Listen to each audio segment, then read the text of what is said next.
अगर 21 दिन आप श्रद्धा भक्ति पूर्वक दूर्वा को गणेश जी को समर्पित किए तो आपका काम सुनिश्चित रूप से फल प्राप्ति को दे सकता है। ओम गम गणपतये नमः।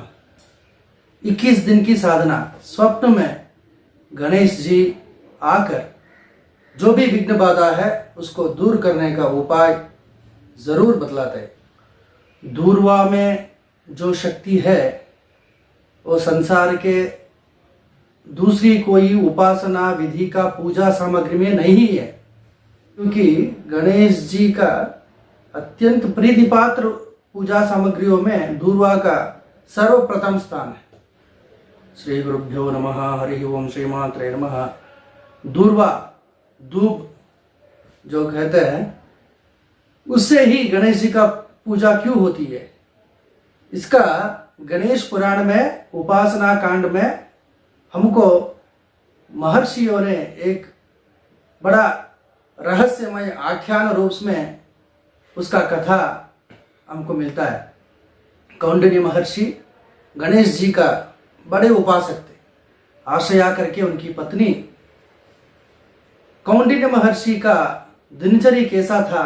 प्रातः काल उठ के बड़े बड़े टोकरियों में, बांस की टोकरियों में दूर्वा को लेकर मिट्टी का एक गणेश जी का मूर्ति बनाकर निरंतर सुबह से शाम तक पूजा करते थे।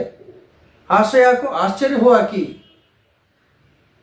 हमारे पतिदेव ना तो पूजा कर रहे हैं, ना तो जप कर रहे हैं, ध्यान कर रहे हैं, सिर्फ बांस की बड़े बड़े टोकरियों में दूर्वा लाकर गणेश जी को समर्पित कर रहे हैं। ये कौन सा उपासना विधि है? ना तो ध्यान है, ना तो जाप है, क्या है? इस विचार में संदेह प्राप्त कर आशया ने कौंडिन्य महर्षि से पूछती है, आप सुबह से शाम तक इतने बड़े बड़े टोकरियों में, इतने बड़े बड़े टोकरियों में क्यों दूर्वा को समर्पित कर रहे हैं? इसका क्या रहस्य है? तब कौंडिन्य महर्षि पत्नी को इस सारा रहस्य को बतलाते हैं। क्या है ये रहस्य? स्वर्ग में एक बार इंद्रादि देवतागण के उपस्थिति में तिलोत्तमा नामक एक अप्सरा का नृत्य प्रदर्शन था। उस नृत्य प्रदर्शन में धर्मराज महाराज भी उपस्थित थे। यमधर्मराज, यम माने अपने नियम को जो नहीं तोड़ते हैं वो ही यम है। बड़े धर्मिष्ठ, अपने धर्म को परिपालन करने में बहुत कठिन, अपने धर्म को परिपालन करने में बहुत कठिन व्रती धर्मराज, यमधर्मराज को उस रूप को देखकर काम विकार उत्पन्न होता है। उस काम विकार से लज्जित होकर सभा से वो लौट जाते हैं। वो अंतरंग में सोचते हैं कि मैं धर्म का परिपालन करने वाला दिक्पालक हूं, अगर मुझ में ही इतना विकार पैदा हो गया तो मैं उस सभा में कैसे बैठ सकता हूं? इस विचार में लज्जित होकर यमधर्मराज लौटते लौटते उनके मन में जो काम विकार था वो काम विकार भूपतन होकर ज्वाला मालिनी, उसका पुराणों में अलग अलग नाम से उल्लेखित है। उसका नाम ज्वाला मालिनी और अनलासुर, दो नाम है उसका। वो अनलासुर बड़े राक्षस का रूप धारण किया। अनलासुर कौन था?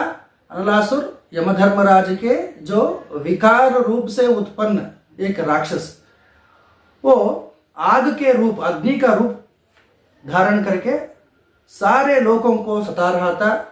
जो भी उसके सामने आएगा उसको भस्म कर कर वो आगे चलता था, तीनों लोग को सता रहा था। सारे ग्रामों, नगरों, नगरवासिया, ग्रामवासिया, जो भी अनलासुर जहां पहुंचता है वहां आग का एक दुरंत घटता था। इसलिए लोग बहुत परेशान होकर भगवान महाविष्णु को प्रार्थना कर रहे थे। सब इंद्रादि देवतागण भी बहुत इस अनलासुर से चिंतित थे, क्योंकि अग्नि का रूप था उसका। अग्नि का रूप से लोगों को सता रहा था। सब लोग जाकर महाविष्णु से प्रार्थना करने पर महाविष्णु जी बोलते हैं, आप गणेश जी का उपासना करो, गणेश जी ही अनलासुर को संहार करने में समर्थ है। तब देवतागण सभी गणेश जी का तपस्या करने पर एक छोटा सा एक शिशु के रूप में, बालक के रूप में वह एक बड़ा अद्भुत तेजोमय एक अद्भुत शिशु प्रकट हुए। उस शिशु को देखकर देवतागण चकित हुए, हम तो गणेश जी को उपासना कर रहे थे, ये शिशु कौन है, ये बच्चा, छोटा बच्चा कौन है? तो वो बच्चा बोला, मैं ही गजानन हूं, इस रूप से प्रकट हुआ हूं। देवतागण को संदेह हुआ, अनलासुर तो बड़ा भयंकर राक्षस है, ये शिशु तो, ये बच्चा तो बहुत सौंदर्यशाली है, बहुत प्यारा बच्चा है, ये कैसे उस अनलासुर का सामना कर सकता है? देवतागण एक ही स्थल में एकत्रित हुए देखकर अनलासुर को एक मौका मिला कि मैं अभी सारे देवतागणों को एक ही बार में भस्म कर सकता हूं।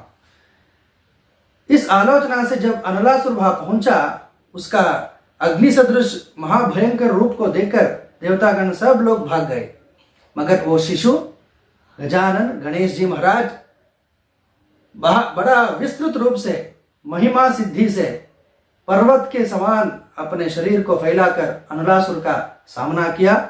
अनलासुर को द्रवीभूत कर माने पानी के रूप में, द्रव रूप में उसको, अनलासुर को, उसका रूप को परिवर्तित कर उस गणेश जी महाराज उस अनलासुर को पी गए।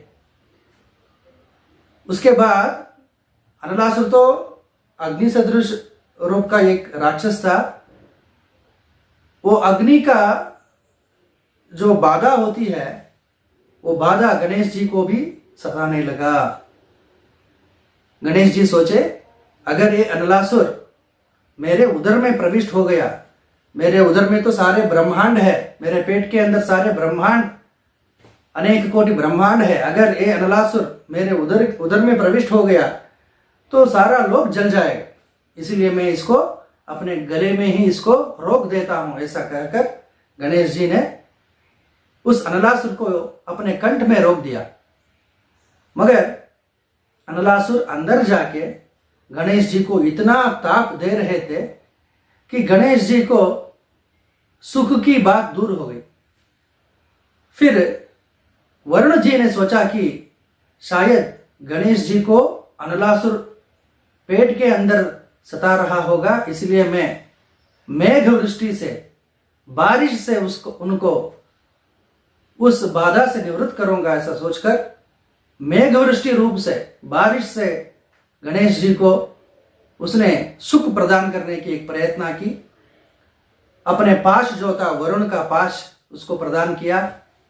थोड़ा गणेश जी का ताप उपशमन हुआ।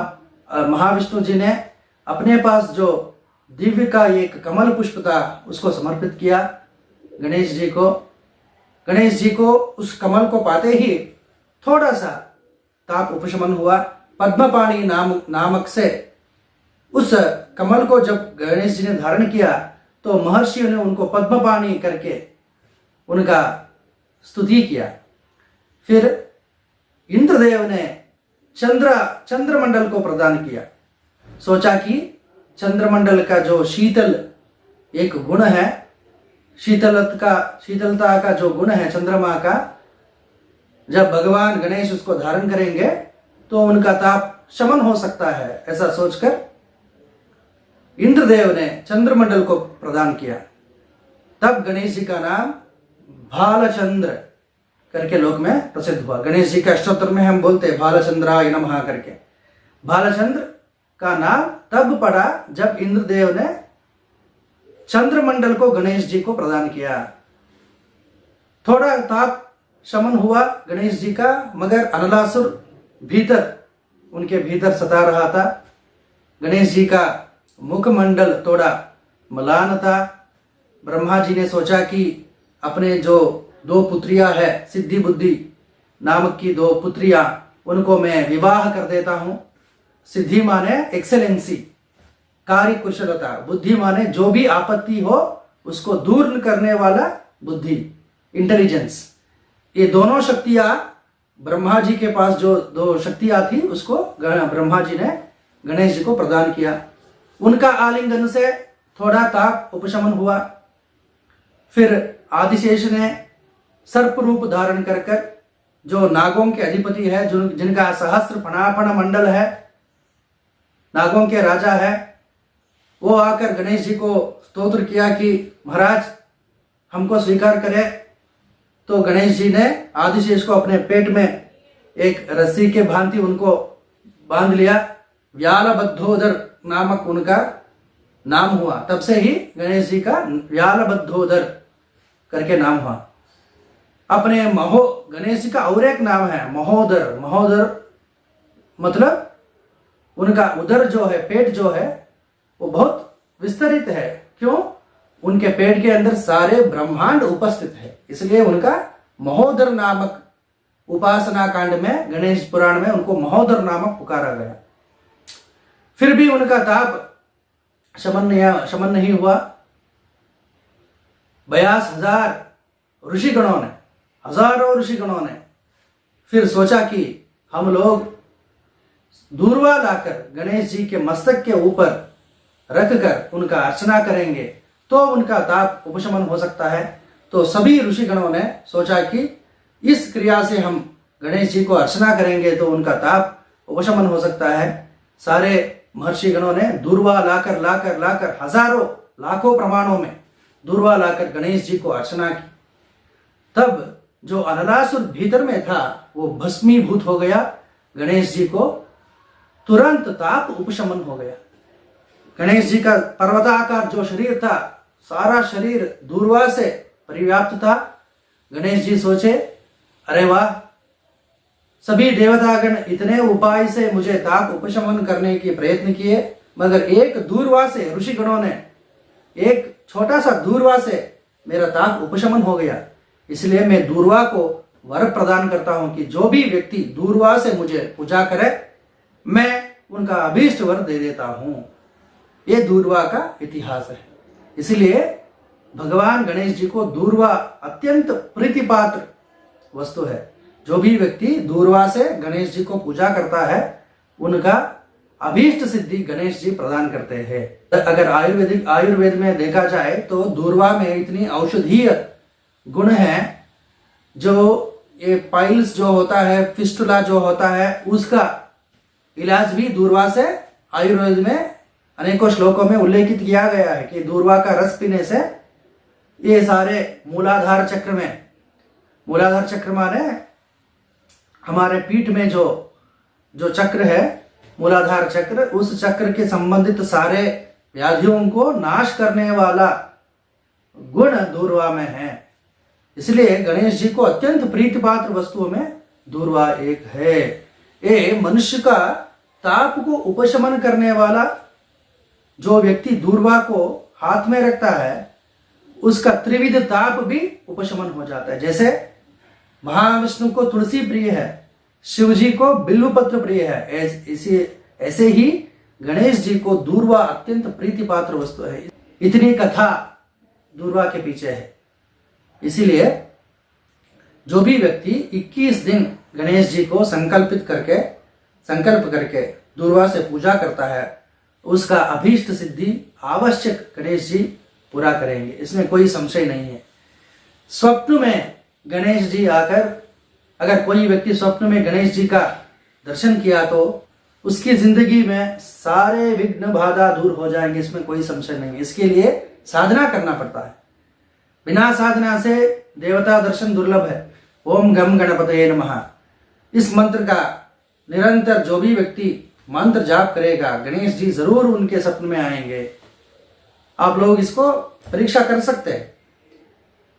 गणेश जी का गम गणपतये नमः, गणेश अथर्व शीर्ष में इस मंत्र का उल्लेख हमको मिलता है।